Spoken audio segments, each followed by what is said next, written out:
Welcome everyone to Unilock's 2022 UTech Virtual Specifier Education Series. My name is Dan 𝐸𝐫𝐞 and I will be today's host and moderator. Thank you for taking time out of your day to join us, as 2022 marks a very special milestone at Unilock. It is our 50th anniversary.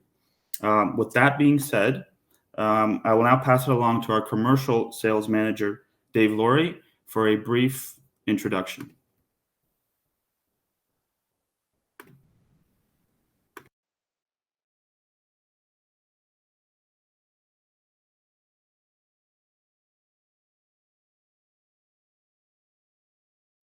Hello, my name is Dave Laurie, Sales Manager, Commercial Sales, Unilock Canada. I began at Unilock in 1997 during Unilock's 25th year in business. This year, Unilock is celebrating its 50th year in business. Unilock began with one paver named Unistone, available in a single color. We now have a 170-page catalog featuring a large variety of products. When I began at Unilock, I was one of 5 sales reps in Canada. We now have 18 sales reps, including our newly added Quebec business operation. Our sales have grown significantly, and the size and number of production plants have also increased, both here in Canada as well in the US, centered around the Great Lakes.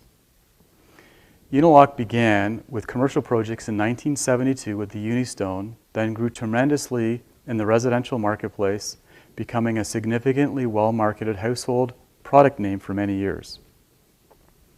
Approximately 20 years ago, Unilock began to renew our focus on the commercial world of spec build projects. Sales rep like myself in Ontario, as well in New York and Chicago, moved from an all-round sales rep role looking after both residential and commercial business to a focus on commercial work only. With a high level of focus on commercial work, the emphasis was on getting Unilock specified by architects, landscape architects, and engineers. This led to a significant focus on doing lunch and learn presentations to this audience, working hard to become the most sought after company for commercial projects, product supply for pavements and retaining walls. Like the lunch and learns that Unilock sales reps have presented for many years now, the company's long-term objective is to provide the most current information to ensure all the best practices are being followed in both the design and construction of the systems that Unilock products are used within. Unilock understands that not only do our products need to be of the highest quality, but the partnership between our firm and yours in working towards high quality installations is of the utmost importance. We are proud to bring to all of you our 2022 UTech Virtual Specifier Education Series. Thank you.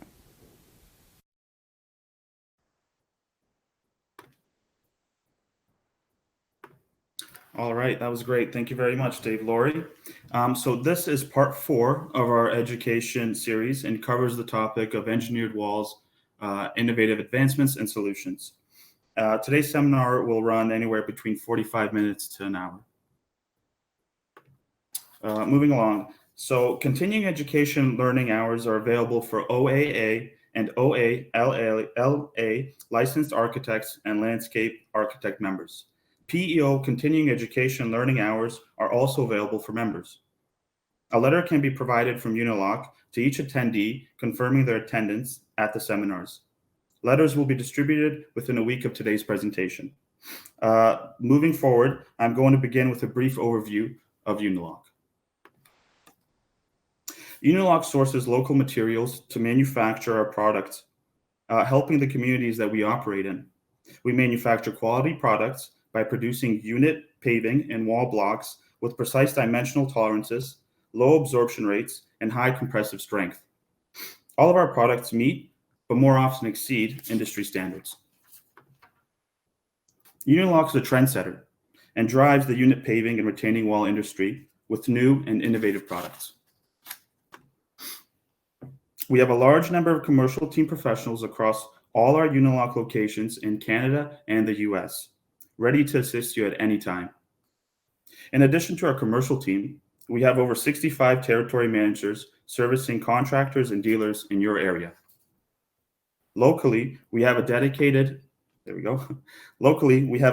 commercial sales team servicing the design community, engineers, and commercial contractors with a focus in the Greater Toronto area. We have 4 territory managers looking after the outlining areas of Southern Ontario, from the Golden Horseshoe all the way up to Ottawa and north to the Georgian Bay region. We also have 3 project administrators to support our Unilock commercial team. Unilock was the first manufacturer of concrete unit paving in North America and founded by Ed Bryant. The Bryant family still continue to guide the company and make Unilock successful. We are a Canadian company with our first operations beginning in Barrie and have since expanded our operations to Ayr, Gormley, Pickering, and Georgetown. We also have U.S. locations in Boston, Chicago, Cleveland, Detroit, Milwaukee, and New York. Unilock has 18 manufacturing facilities, and we're still growing, spread across 13 locations in Canada and the U.S. So this is just a quick seminar outline of what we're going to be going through today. So questions we'll be taking using the Q&A chat to the right of your screen. And any questions will be addressed following each recorded segment. So we encourage you guys to use that chat to the right of your screen. So moving forward, we have 3 speakers today, all 3 of which are well-versed in the seminar's topic subject, engineered walls. Our first presenter and speaker will be Tyler Mattis. Tyler has over 25 years of experience designing conventional, geogrid reinforced, multi-depth, and crib segmental retaining wall structures in Canada, the US, and internationally. During this time, he has also conceived, developed, and patented a number of new technologies in the field of segmental retaining walls. Our second speaker is Eric Jonassen. As part of the seminar, Eric will be presenting 2 case studies pertaining to segmental retaining walls. He has been working with 𝐕∫ Stone since 2000 after completing his studies in civil engineering at Western University. Our third and final speaker will be Tyler Main from Henry Cordicus and Associates. Tyler graduated from the University of Guelph with honors in landscape architecture.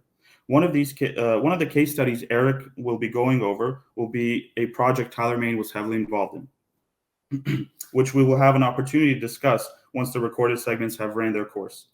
Tyler Main isn't currently part of the panel right now. We're just waiting for him to log on, and he hopefully will. So it's just a matter of him coming on any moment, hopefully. But anyways, with that being said, I'd also like to introduce David Orozco. David Orozco is a US-based Unilock territory manager. And if you guys have any questions that are US related, you can post them in the chat and we can direct them to David. Okay. So now moving forward.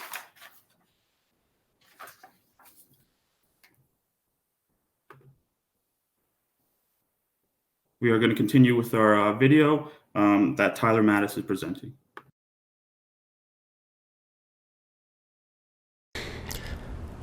Welcome everyone to the 2022 𝐕∫ Stone and Unilock Retaining Wall Seminar. I'm Tyler Mattis, President of 𝐕∫ Stone Systems, and the theme of today's seminar is collaboration. For over 40 years, 𝐕∫ Stone Systems has offered an industry-leading design assistance program that has allowed us to collaborate closely with the design and specification community. The goal of the program has always been to provide accurate, efficient designs that fit into the unique constraints and requirements of each project. Today we wanted to highlight and emphasize the key role collaboration plays in our design assistance program and how early engagement with 𝐕∫ Stone and Unilock results in a smoother and more efficient specification, tender, and construction process. From smaller planters and architectural features to major infrastructure projects that require heavy-duty solutions, Unilock and 𝐕∫ Stone Systems have the widest array of wall systems, technical support, and most importantly, experienced people to collaborate with and work through the most demanding projects. To start, I will go through 8 key elements that designers should keep in mind when assessing and planning for a retaining wall on their site. Over the years, these 8 site plan features and details have had the most direct impact on retaining wall design, and when considered in advance, can save a lot of headaches. Next, Eric Jonassen, our engineering manager, we'll quickly run through the 𝐸∑ Stone Design Assistance Program, then highlight a couple of successful case studies where our team collaborated with the site designers to achieve a custom, optimized wall solution. I hope you enjoy the program today, and I look forward to your questions and comments at the end. As mentioned, early communication and collaboration helps identify and resolve potential issues when integrating a retaining wall into the site plan. The Design Assistance Program allows engineers, landscape architects, and other designers to discuss the site plan with our team to find an optimized wall solution that is specific to their situation. One of the first things our engineers look at when receiving a grading plan is the location of the wall relative to property lines, easements, right-of-ways, or other potential obstructions. As designers want to maximize the usable space on the property, retaining walls are often positioned as close as possible to property limits, sometimes creating a challenging situation to fit the wall in and provide room for construction. Other limitations can exist as well, such as vegetation that's existing, such as large trees that can't be disturbed, or other structures. If existing or proposed structures are in close proximity to the wall, we generally want to look at the footing offsets and elevations to ensure we are offset sufficiently to avoid surcharges, thereby keeping the structures independent.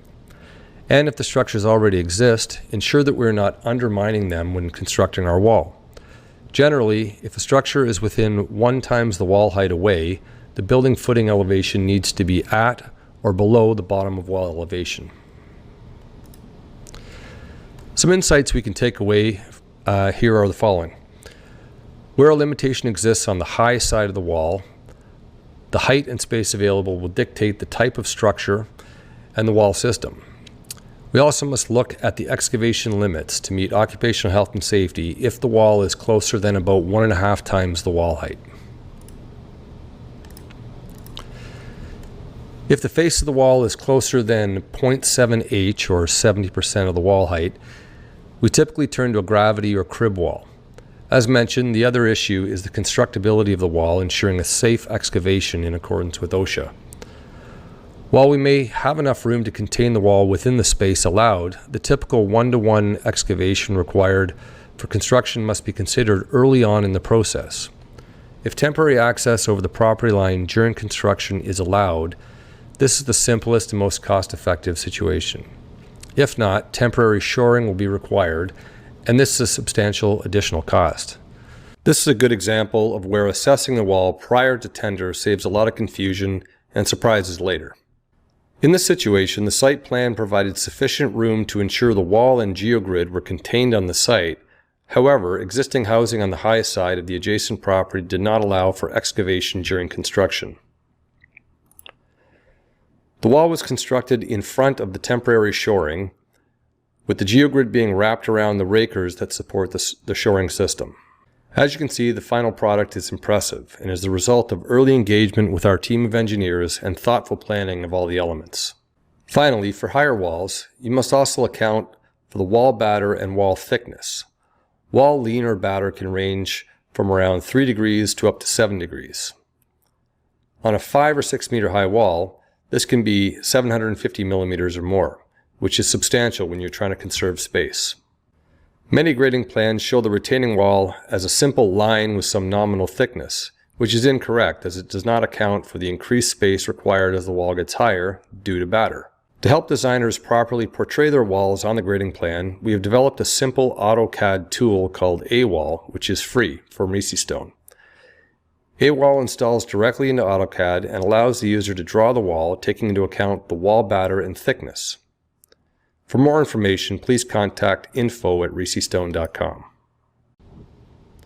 Another critical issue is the proximity of the utilities to the wall. This is often overlooked and again can lead to issues for both construction, scheduling, and future access. Whenever possible, it is best to move utilities outside of a zone that is greater than 1 times the wall height. This allows for easier construction of the wall and potential future access to the utilities without disturbing the wall backfill or reinforcement. If the utilities cannot be moved, we can design a gravity structure that requires less space and would not be damaged as easily during future works. Having said that, there are unique details we can incorporate to accommodate utilities if absolutely necessary. However, issues of future access and those related to failed stormwater systems, for example, are still a problem. A common issue is the presence of catch basins immediately behind the wall. This can cause potential problems with compaction around the catch basin, limiting room for reinforcements, and surface water being directed to the back of the wall. Wherever possible, it is helpful to move the catch basins outside of the 1H zone as shown. Again, if it's absolutely necessary, there are specific details we can utilize to accommodate these structures, as well as other obstructions such as large root balls for trees. Thought should also be given to utilities that run under or through a wall. Under the wall, if not properly dealt with, issues with loading on the utilities or settlement, if compaction is not properly achieved, can arise. Large pipes can be outlet through the face of the wall. However, unlike this photo on the right, we recommend using a rectangular box collar to frame the pipes as shown. When the wall unit's about a circular pipe, it is very difficult for the contractor to cut the blocks to fit, and there's usually space that must be grouted. These gaps don't look great and could cause washout. A box collar is a detail that can be easily incorporated into the early stages of the pipe design. It makes for a much better integration with the wall. For utilities in front of the wall, a good rule of thumb is to keep them a distance away from the toe that is greater than the depth of the utility. This prevents loading in the short term and issues with future access in the long term. The requirement for handrails and pedestrian guards should be determined in advance, as they have an impact on both space, product selection, and wall design. A handrail or pedestrian guard are easier to handle from a design point of view, as they are limited to building code pedestrian guard loads and not the substantially higher wind loads. Pedestrian guards can be secured into our larger wall systems such as Sienna Stone, Sienna Smooth, Sonoma Stone, and Durahold. For smaller hand-placed systems such as Pisa Smooth and Pisa 2, we require the guards to be mounted behind the walls in sonotubes. The sonotubes must be installed as the wall is constructed, not afterwards. Although in some cases it is possible to auger through the backfill and geogrid, the risk does exist that the auger will grab the geogrid and wind it up, ultimately compromising the structure. This is another example where coordination between parties is required beforehand. The design must indicate this. The wall contractor must understand that even if they are not supplying the guardrail or fence, they are responsible for the footing placement. The fence contractor should coordinate with the wall installer to ensure the sonotubes are the correct size, they are spaced properly, and offset from the wall properly. In the case of a wood fence or sound barrier, which take a wind load, it is recommended to plan for the foundation to be placed behind the wall as shown. While it may be possible to mount directly on top of some of our larger walls, it may not actually save space due to the wider block requirement. It is more costly as well to mount directly on the wall due to the additional heavy-duty brackets, epoxy and dowels, and drilling. Any wall that is retaining a roadway or parking area should have a steel beam guide rail offset a minimum of 1 meter from the face of the wall. As before, these posts should be installed as the wall is constructed, not drilled or driven afterwards. This comes back to the planning and coordination between parties prior to tender. In some cases, there may not be room for an offset barrier, so we do have details for a cast-in-place traffic barrier as shown. However, this is substantially more expensive and time-consuming, usually involving specialized contractors. As a final note on this, do not design the wall grading to rise up on the high side with the expectation that the wall will act as a curb for vehicles or as a barrier to contain water in the parking area. We see this quite a bit, and it doesn't work for either application. We realize that most civil engineers do everything they can to reduce the retaining wall requirements on a project by sloping the property wherever possible. In some cases, when this is taken to the extreme, the result is counterproductive. If a slope exceeds 2 horizontal to 1 vertical, it is usually unstable without additional reinforcements, not to mention the maintenance and erosion issues. Ideally, 3-to-1 slopes are optimum, even if it means raising the wall height to accommodate this. When slopes exceed 3-to-1, issues of global stability may result in longer lengths of geogrid Another aspect of grading around the walls is the swale. The surface drainage needs to be an integral part of the wall design and usually requires at least 1 meter of additional space. Some designers believe that the water will run over top of the wall, but I can tell you it won't. It needs to be contained and carried away in a proper swale or provided for with another type of system such as a scupper. The addition of swales changes the grades and in some cases requires the wall to be slightly higher than it would otherwise. This example shows a wall without a swale, and over time water continues to infiltrate behind the wall, creating pressure and increasing frost action, and then widening the gap further. Finally, we need to think about future uses of the area above and below the wall. An example might be snow storage. If the wall designer is unaware of the plan to store snow in this area, the wall will be surcharged beyond its limits, with the added threat of seepage and hydrostatic pressure upon melting. Again, it comes down to communication between parties and stakeholders through the entire wall design process.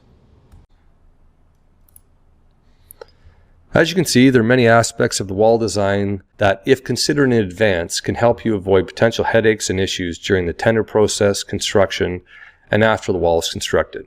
Now Eric's going to run through a brief overview of the Design Assistance Program and then look at a couple of case studies that we've recently completed with some local designers. The following. All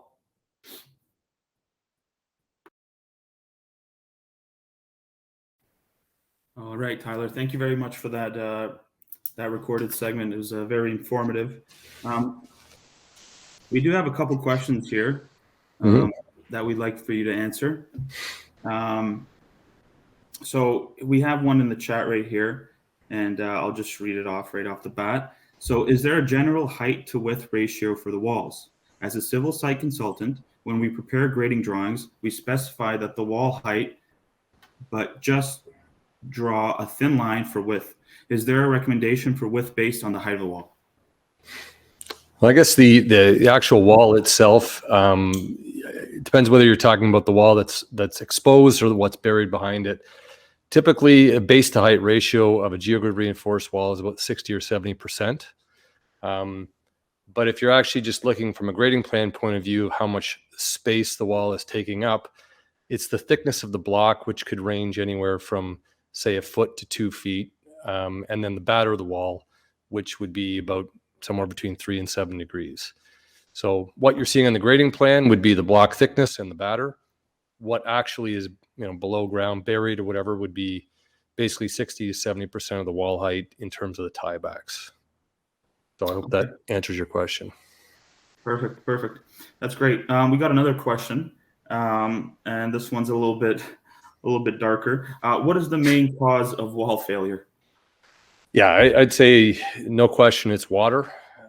Usually if there's problems with construction and so on that already exist, the wrong materials were used, it was installed improperly or whatever it is, the wall could technically be fine until it encounters water, and then that trigger sort of exposes those issues. So it's usually a situation where you've got, like that one diagram showed, with the snow piled up behind the wall, and then all of a sudden you got this huge deluge of water behind it. That could be a potential issue, or something like a broken pipe, that wasn't accounted for nearby, that flooded the wall out. So that's usually the main issue. So drainage, and then drainage is basically the umbrella, and then everything that falls under that is like lack of drainage system, contaminated drainage, drains with improper destination. That can all affect the wall. Okay. We have another question here that just came in, and the question is, what is the minimum recommended offset for tree planting away from geogrid as to ensure the roots do not interfere with it in the future? That's actually a great question. And we're sort of, to be honest with you, we're kind of figuring that out right now. And we've talked to a few different designers and so on. And we're trying to get our best guess. Obviously, it would depend on, we need input from the landscape architects on this, but it would really depend on the type of tree and so on. But we like seeing the root ball outside of the reinforced zone, like, outside of the actual geogrid reinforced zone. We have done the one case there that we showed you. situations where we've put in huge sonotubes where the trees were planted in afterwards within the reinforced zone, so it kind of contained the roots within a sonotube, and we've tried that approach, and that actually worked pretty well. But we're looking for solutions right now with some of the different suppliers and so on. But yeah, if anyone has a project like that, we'd be very interested in kind of digging into it with them and figuring out a good solution. Absolutely. And one last question. When it comes to wall height, what is the rule of thumb when considering the height of a wall? So how high can you basically build a wall? Also, you got to consider things like property line, the amount of geogrid. So what's the main rule of thumb when you want to build a really high wall, let's say? Yeah, technically there is no limit in terms of how high you could go with it. We've done some pretty high ones, 60 feet, that sort of thing. But realistically, it becomes cost prohibitive after a certain point, to be able to do it. So there is technically no limit, but you don't want to go too high because it's going to be too expensive. I mean, you may want to break it up into tiered walls or something like that. Right. There are a multitude of options that you can use, right? Yeah. Okay. I think that about does it for the questions. So thank you for that, Tyler. Okay, you're welcome. Yeah, and we're going to move on to our case study segment, which involves Eric Jonassen. So we'll move on to that video, and then same thing applies. Once that video has ran its course, we will do a quick Q&A. So we really encourage you guys to ask as many questions as you can in the chat to the right of your screen during the duration of the video. So we'll go ahead with that. Following is a case study for the Northumberland Mall. This particular retaining wall was built at the Northumberland Mall in Cobourg, Ontario. The specifier was Counterpoint Engineering Inc., and the wall contractor was Crestman Tree and Maintenance Landscaping Limited. This particular wall is 101 meters long with a maximum height of 2 meters and a total face area of 113 square meters. For various reasons, the Sienna Smooth was selected as the product for this retaining wall.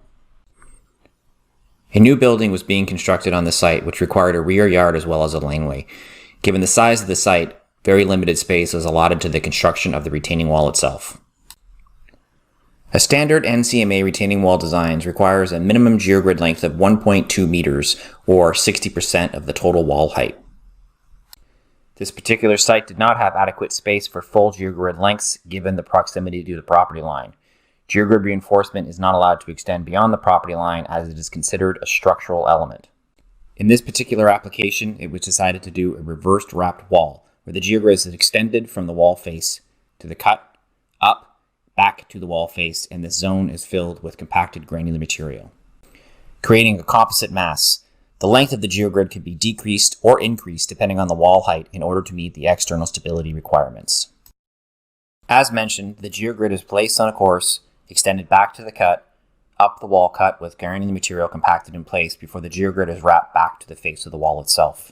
This allows the engineer to ignore the pull-out requirements and anchorage capacity required on specific geogrid layers, therefore allowing us to use shorter grid lengths than would normally be required in a standard geogrid reinforced retaining wall in accordance with the NCMA design methodology. While the reversed wrapped wall was selected for this particular project, alternate options are available, such as permeable or no-fines concrete. The NCMA requires that any gravity wall have a minimum 300mm drainage layer installed behind the wall. However, this cannot be used in terms of stability calculations. The no-fines concrete will bind to the back of the retaining wall unit and therefore essentially turn the drainage layer into part of the block mass itself. The use of this material has been added to the Vespa RS design software, available from 𝐕₀₀stone.com. No-fines concrete is available from a variety of manufacturers in the Ontario marketplace and requires little to no compaction. However, lifts should be limited to 400mm. A dry time of 2 to 3 hours is recommended once a wall height of 4 feet is achieved. It is also suggested that short strips of geogrid reinforcement be added from the facing units into the permeable concrete mass to ensure that the concrete binds to the units themselves and remains a composite structure for the life of the wall. By utilizing this method, we are now removing the required drainage layer and encompassing it into the retaining wall design itself. We can now create a multi-depth gravity wall by increasing or decreasing the width of this permeable material, which is now part of the external stability calculations. An alternate option with limited space would be the hybrid grid gravity wall, or geocrib, where we create a front and back wall and connect them with geogrid reinforcement. This has the benefit of a geogrid reinforced wall where we create the mass with fill, but also reduces the limitations by the NCMA standards by allowing us to have a shorter front to back depth of wall. As we will be filling between these two walls with compacted granular material, this is only practical in situations where there's 18 to 24 inches between the two walls to allow for proper compaction equipment. Assuming a block depth of 1 foot, this would allow for a minimum wall width of 4 feet, which would be practical for a wall approximately 8 to 10 foot high. Although the geogrid length could be increased, therefore increasing the wall width and the allowable wall height achievable. This method allows us to create higher gravity wall heights with less requirements for wall depth, and also allows for varying depth to increase as the wall height increases on particular applications. Additionally, this type of structure could be installed adjacent to areas where future access may be required, such as utilities. This will allow excavation to happen behind the wall without compromising the structural integrity of the geogrid reinforced zone. The disadvantages to such a structure are the increased cost of the SRW units themselves, as well as the time required to install not only one face wall but also a back wall, comparative to a large wet cast unit that may have the same front to back depth in some of the smaller situations. The limited space allotted to this particular retaining wall prevented the use of a standard geogrid reinforced wall. However, the design of a reverse wrapped wall allowed for the use of the desired project in the space typically too tight for such a structure. I'd like to thank you for listening today, and if you have any questions, please feel free to contact 𝐷𝐸 Stone or your local Unilock territory manager. Hello, today we'll be discussing the case study for 2350 Woodglade Boulevard. This particular retaining wall was built in Peterborough, Ontario, and was specified by Henry Kortikis and Associates, Inc. The wall measures 280 meters in length, with a maximum wall height of 5.2 meters, giving it a total face area of 724 square meters. For this particular wall application, the Duro-Hold retaining wall system was selected. This wall was being specified for a site where an existing wall had already been constructed with an alternate product. It was noted that the asphalt behind the wall had several cracks and holes adjacent to the existing retaining wall, indicating that the wall was suffering some kind of structural issue. A third-party geotechnical engineering firm was brought in to inspect the structural stability of the wall. Upon inspection, it was noted that the existing wall had been installed with gaps between the units of various sizes that may or may not have been grouted at one time. The units adjacent to these gaps have been showing signs of weathering. Backfill material had been washing out, leaving voids, some measuring up to 450 millimeters deep behind the wall. It was determined that the site and the wall did not have adequate drainage, and it was unclear if tiebacks were used in the construction of the retaining wall itself. Shown here are pictures of the pre-existing wall, indicating the weathering of the units beside the voids as well as the voids themselves. Also note the fine material sitting at the base of the wall that had been previously washed out. Henry Kortikis requested 𝐷𝐸 Stone provided a new design to replace the existing structure in approximately the same configuration, noting that a transformer pad was to be relocated behind the school and built with limited space around it. Given the size of the project, limitations of space around this transformer pad, and the need for a relatively fast installation, the Duro-Hold system was selected. The resulting design consists of a mix of gravity, geogrid reinforced, as well as crib tieback structure along various sections of the wall length. Shown here is the drawing from the final design report. You can see the elevation view indicating areas of crib structure versus grid structure, as well as coursing elevations for geogrid reinforcement, as well as lengths. Also shown are the cross sections for the maximum geogrid reinforcement section and the maximum concrete crib tieback section. Once the existing wall was dismantled, the foundation material was inspected and noted to have the presence of uncompacted material with inorganic inclusions. The geotechnical engineering firm indicated that this was unsuitable for a foundation material. The presence of this material may have been a contributing factor to the issues with the existing retaining wall.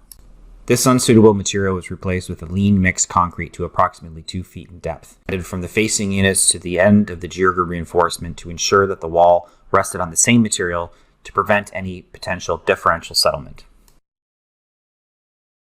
It was required that the transition pad be relocated and installed prior to the construction of the retaining wall. As such, the foundation of the transformer pad was increased in depth to allow it to be installed prior to the installation of the retaining wall itself. Once installed, it was determined that there was an additional 1 meter of clearance required around this pad. As such, a wall realignment was required. Once the revised grades were provided to 𝐸∍ it was determined that the existing design of a single crib structure would suffice for the new wall height. Had this been a geogrid reinforced wall design, it is likely that the geogrid lengths would needed to be increased to account for the additional wall height. Because we utilize the DuraHold retaining wall system, we can seamlessly transition from a gravity to a geogrid reinforced to a crib structure without being able to see the difference from the face of the wall, as you can see in the pictures here.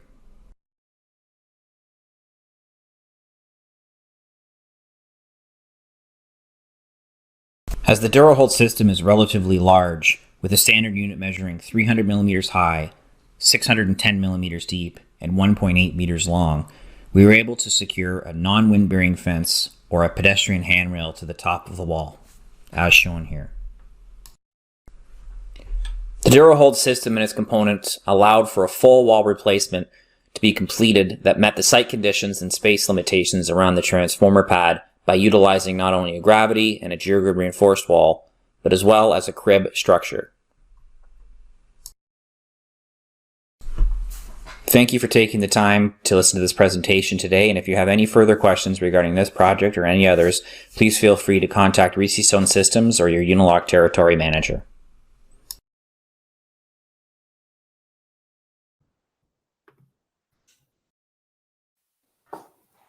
Eric, thank you very much for that. That was an awesome presentation, and again, very informative. So we do have a couple questions that came in. Eric, first one being, what would be the best and most economical wall system solution for a 4-foot high retaining wall with the guard installed on top? I guess that really comes down to, aesthetics of the block you're trying to achieve and how much room you have. Any of our large systems like Sienna Stone, Sonoma Stone, Sienna Smooth, and DuraHold can all have a handrail cordialed into the top of it. Nothing wind bearing, no wood acoustic fences, just like a chain link fence or an Iron Eagle guard. The problem with that is you generally need a sacrificial layer of grid anywhere from 1.2 to 1.5 meters long in order to help to support the loading required from the Ontario Building Code. So if you have the room for that geogrid, you can use any one of those systems. If you're more limited on space, you could go to the larger system like the DuraHold one in that last case study there. Probably construct that as a gravity wall, depending on what you're holding up. And you can mount the handrail inside that without the need of any additional geogrid reinforcement. Okay, perfect. That covers that question very well. Okay, we do have another question, and that is, what do you think is the rule of thumb for gravity walls? So what do you look at? Maximum height is equal to? Yeah, I mean, it's the same for anything, not 𝐸∍. It's even natural stone or gabion baskets. You're probably at about a give or take a 3-to-1 base to height ratio. So if your block's a foot deep, you can go about 3 feet high. That doesn't account for your drainage layer behind it, or specific loading conditions that you might be accounting for. But one thing that we do in 𝐸∍ is actually suggest a granular wedge behind the wall. So if you excavate behind the wall at a 1-to-1 angle and infill that material with clear stone or high performance pipe bedding, we can actually design the wall as if we're holding up that material, which is obviously a much higher quality, reduces the loads on the wall and lets us sneak up a little bit higher with gravity wall applications. Perfect. Couple more questions here, Eric. How does the Unilock retaining wall compare with a prefabbed concrete retaining wall? Cost, schedule, aesthetics? You mean like a Duracell wall? Yeah, I don't know, a prefabbed concrete retaining wall. Yeah, I mean, I guess it depends on what the definition of a prefab, because we're prefabricated We're walls too. prefabricated, yeah. So I mean, versus a cast in place I wall. was going to say maybe he's referring to a cast in place wall. Yeah, so a cast in place wall, you would need to go below frost, and obviously, so that's substantial increase in excavation, as well as the labor component to install the rebar, which is getting relatively expensive, and then you have to wait for the concrete to cure. So, generally speaking, our products are substantially cheaper to install, and they go in much faster. Okay, so that covers cost, scheduling, aesthetics, which for prefab are much nicer than cast in place. With concrete block, another question for you, Eric. With concrete block walls, do you need weeps to relieve water pressure behind them? So depending again on the application that you're doing, we generally don't want water getting to the wall face. If there's water at the wall face, there's generally another problem already. So in a standard application, you're going to have at least 300 millimeters of granular behind it. On a geogrid reinforced wall, you're going to have substantially more than that. So the water should be hitting that granular zone and going down to the drainage tile, which we do require on every single wall. That being said, these walls are dry stacked. So if water were to build up for whatever reason, the water will find a way out through the joints and seep out on its own. Right. But again, that's generally not what you want. In a water application like the DuraHold one that was shown earlier in the presentation, where the water does come up and comes back down, you would add additional drainage tiles through the wall face to account for the water fluctuation in the water level in front of the wall. Okay. Okay, I think that about does it for the questions that we received from the audience. So I just want to mention something really quickly. Tyler Main was supposed to be from Henry Corticus, who Eric, you just did a case study on for the Woodglade job. He was heavily involved in that project. He unfortunately couldn't get trouble logging on, so he won't be here for this this seminar. But we do have another seminar coming up March 3rd. Pertaining to retaining walls, and he will be present at that one. So just want to let the audience know that. But we want to continue with the seminar because we still have some time left. So Eric, Tyler, you as well, and even David, if you guys want to just chime in, I'm going to be going through a few questions that I had set up for Tyler Main, and they're more job specific to that Woodglade job. So if you guys want to chime in, or if you guys want to answer a couple of these questions, feel free to do so. So I'll just kick it off with the first question I had prepared for him. In your personal opinion, oh, well, you know what? I'm going to skip that one because the question was, in your personal opinion, how was your experience working with 𝐦𝐸? So how about this one? Could you explain to us how fencing solutions work for segmental retaining walls? For fencing solutions? Yeah. So okay. I guess, yeah. So I mean, again, as long as we know about it ahead of time, we can design and account for pretty much anything.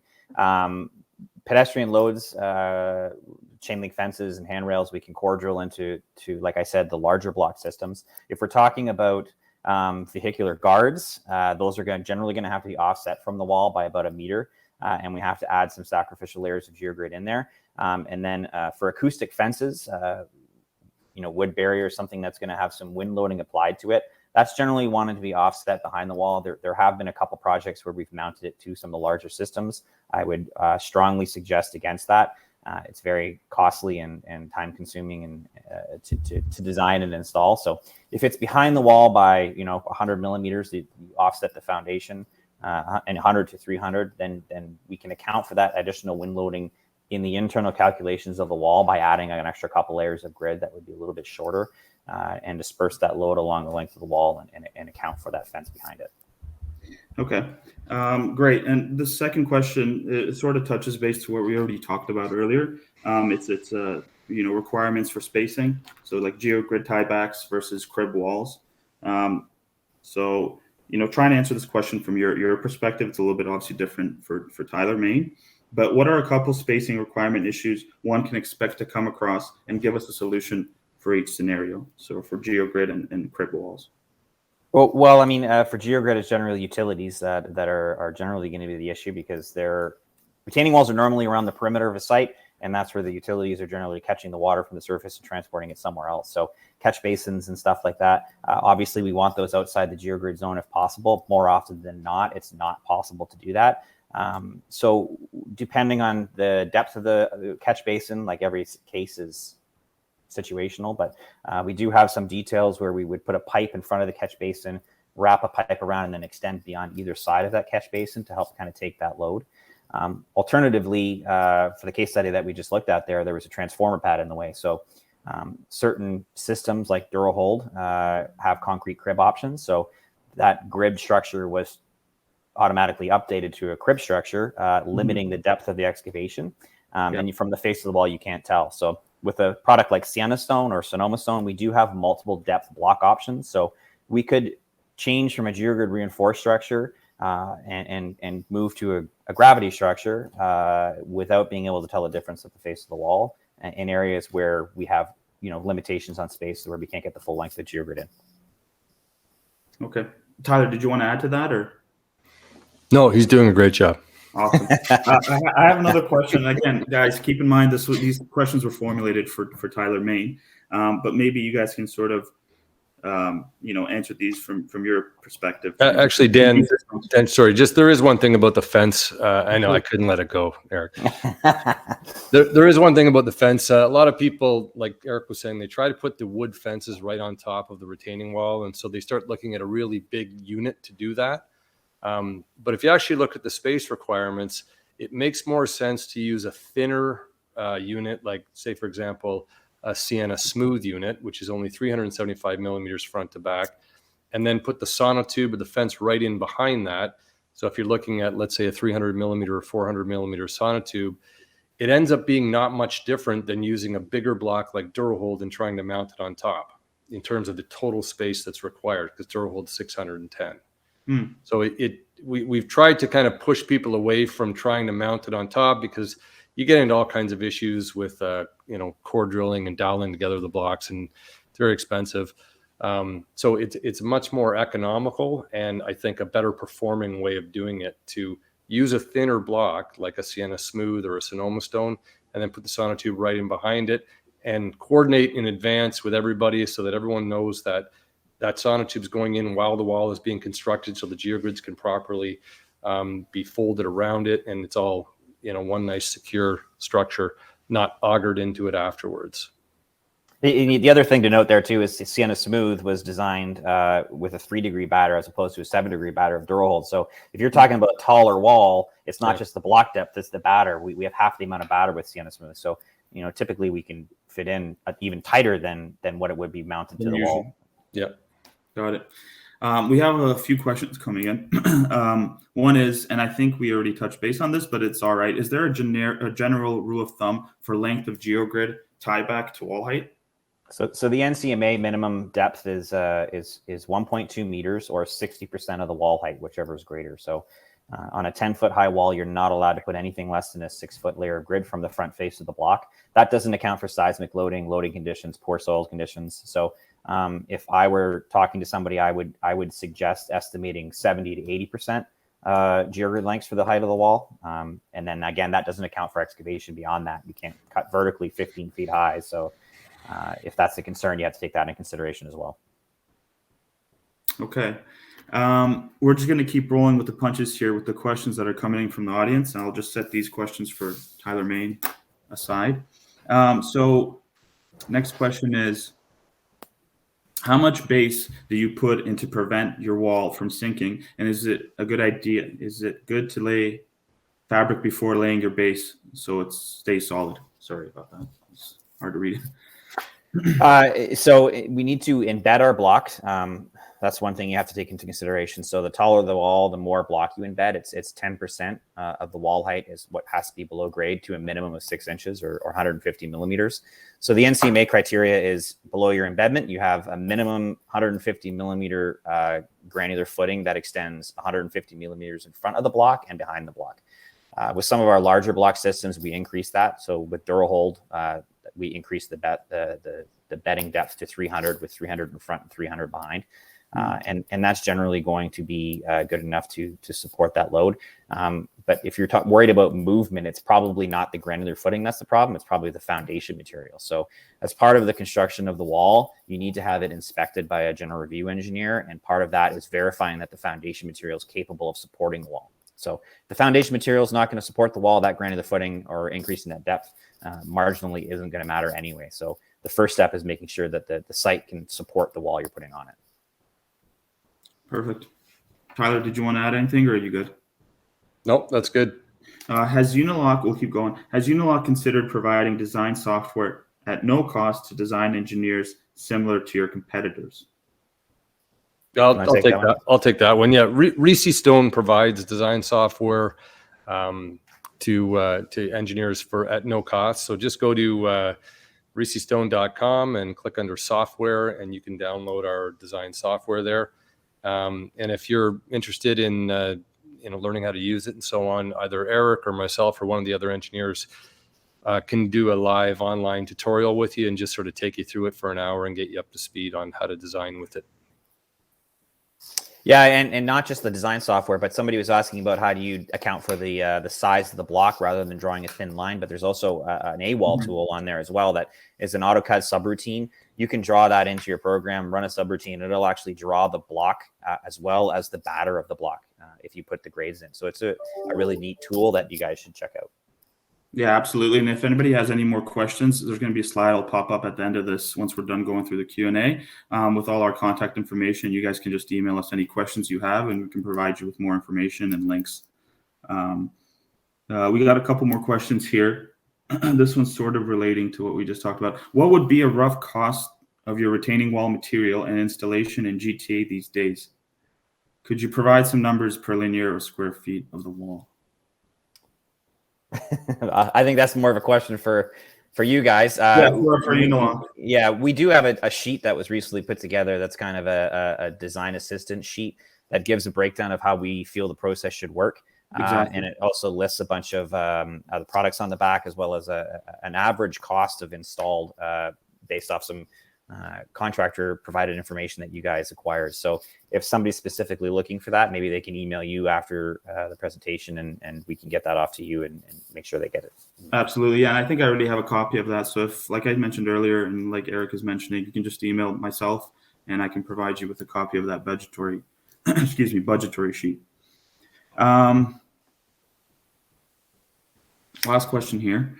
For projects where 𝐠∫𝐵𝐷C governs, 0.7 for min geogrid embedment length and 600 millimeter min wall buried.